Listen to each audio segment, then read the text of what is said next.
going for Dean and all the comics you've seen so far. Yeah. Pumped to be here. Just like not to do comedy, but just to be out of my house because I'm a dad now. So it's just nice to be here with not a kid. Yeah, I am a dad. Some of you are surprised. This is what we look like now. Camo pants and Air Jordans. That's what dads are. Think about how all of our dads looked, and that was forever, right? And now I'm 34 and a dad. This is what we look like. Or that guy right there with the funny short sleeve button up. That's dads now, forever, yeah. My daughter is 1. I'm so happy to be a dad. Is what I'm trying to get. It actually is the best thing that I've ever done. But I'm even more excited for when she's in high school and I can go pick her up from high school still dressed this way. You know what I mean? Just embarrass the shit out of her. And I'll stand outside the car too, like, come on, sweetheart. And she'll be like, Dad, what are you wearing? I'll be like, these are Jordan 1s. And she'll be like, what? I'll be like, frat colors too. That's why they're so expensive, actually. It's sweet. She was planned, by the way. She's 1. That means that the pandemic had already started, and my fiance and I, that's right, I said fiance, we're sinners. Yeah. Native, I'm not too worried about what the church thinks at this point. Fuck them. She was planned. So that means if you did the math, she's 1 year old now. That means pandemic had already been going on for a couple months, and then we were at home and we're like, we live in a 1-bedroom condo with a dog. Should we have a kid? And we're like, yeah, I guess. And that's what we did. I can't wait, because I hope that she asks. I know a lot of kids do ask, but then some kids don't. But I hope she's one of those kids that ask, was I planned or was I an accident? And I'm going to be like, well, sweetheart, sit down. I'm going to tell you a little story. The year was 2020. It was May. The COVID-19 pandemic had already taken hold of the entire world, and your mother and I were in our 1-bedroom condo, and we decided, hey, we could either watch The Office for the 30th time in a row, or we could make a baby. And so we made a baby, and then 15 minutes later, we watched The Office for the 30th time in a row. And we watched it 30 more times in the next 9 months also. It's great though.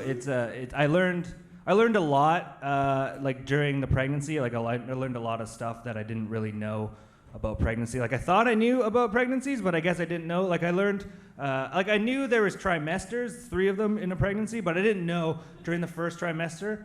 Absolutely no way can you tell anyone that you're pregnant. You know what I mean? Because it's the most at-risk time of the pregnant. So absolutely no fucking way can you tell anyone that you're pregnant. I should rephrase. Absolutely no fucking way, Chad, can you tell anyone that we're pregnant. But I can tell whoever the fuck I want. Yeah, that's how that went. She told whoever she wanted, and I was like, can I tell my best friend? And she's like, no, absolutely not. I'm like, you just told your hairdresser. How is this fair to me? She was like, my body, my choice. I was like, yeah, fair point, yeah.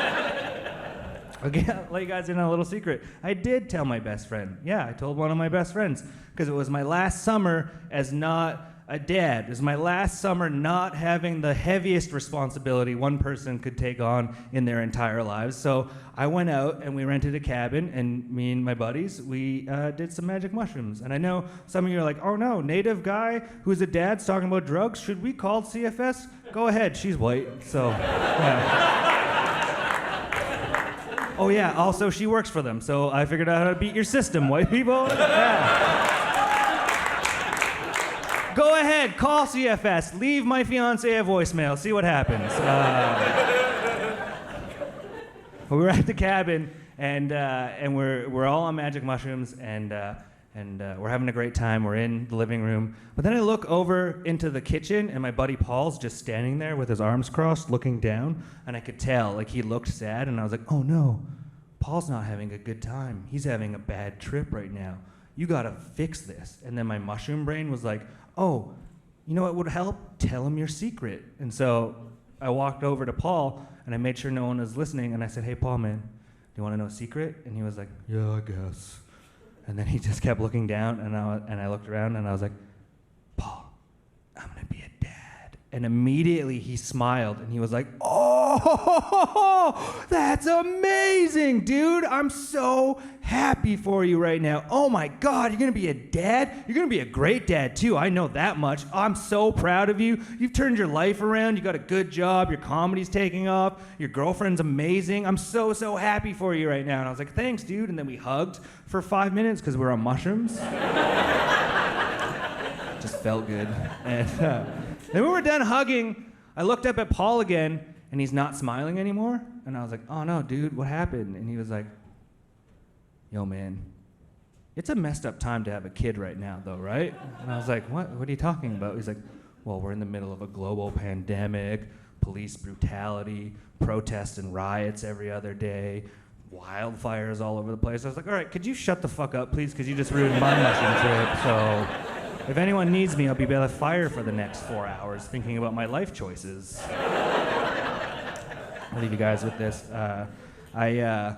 Nope, don't have one. Just kidding. Bye.